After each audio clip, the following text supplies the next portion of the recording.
lanjut tentang hukum 2 Kirchhoff. Hukum 2 Kirchhoff itu biasanya ada 2 tipe soal, ada yang 1 loop dan 2 loop. Loopnya di sini itu kotaknya ini ya, cara kita menentukan arah arusnya. Nah, untuk mengerjakan soal tentang hukum 2 Kirchhoff ada 4 tahapan. Yang pertama, kalian harus menentukan arah loop. Yang kedua, kalian harus menentukan arah arus.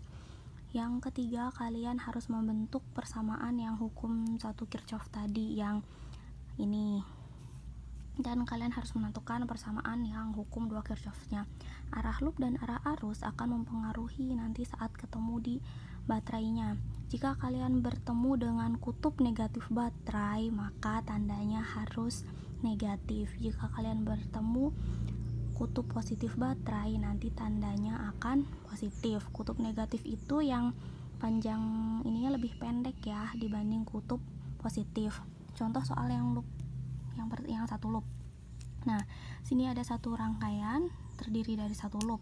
Pertama, kalian harus menentukan arah loop.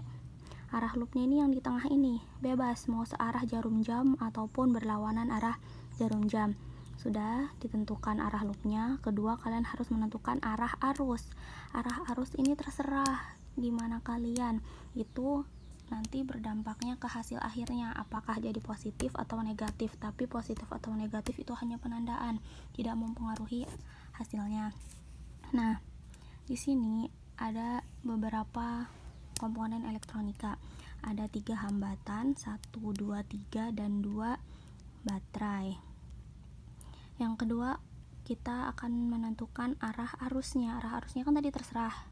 Supaya memudahkan, ibu membuat arah arusnya searah dengan arah loop. Oke, lanjut.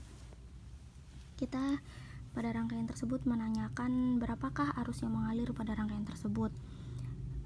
Nah, untuk yang 1 loop kita tidak memerlukan yang hukum 1 Kirchhoff. Jadi setelah arah arus lanjut langsung ke membuat persamaan hukum 2 Kirchhoff-nya.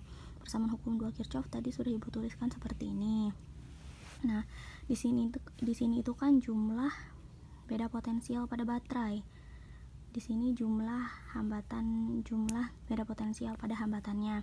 Nah, kalian itu terserah mau baterai dulu baru hambatan atau ngalir sesuai yang dilaluinya. Kalau ibu ini sesuai yang dilaluinya. Yang pertama, kan dari sini ya, ibu buatnya yang dari baterai dulu.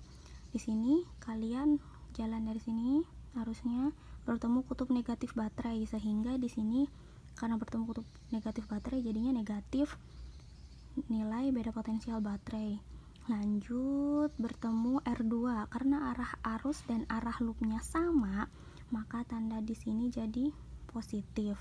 Jika mereka beda arah, maka nanti di sini jadi negatif. Nah, I kali R ini kenapa I kali R? Karena kita tahu hukum Ohm itu kan V sama dengan I kali R. V-nya itu kan beda potensial. Jadi saat di hambatan itu berubah jadi arus dikalikan hambatan. Di sini kan ada R2, maka I2 dikali R2. Lanjut bertemu R3, maka I3 dikali R3. Lanjut bertemu kutub positif baterai, sehingga tanda di depan beda potensialnya ini menjadi positif. Terakhir lanjut bertemu R1, maka I1 dikali R1. Kita substitusi data-data yang diketahuinya. E1 nya 9, R2 nya 4, R3 nya 6, E2 nya 3 dan R1 nya 2. Lanjut min 9 ditambah 3 itu kan minus 6. Ini kita angkanya dikedepankan ya dan berurutan. Ini 2I1, 4I2 dan 6I3. Min 6 nya pindah angkanya ke bagian supaya merubah nolnya.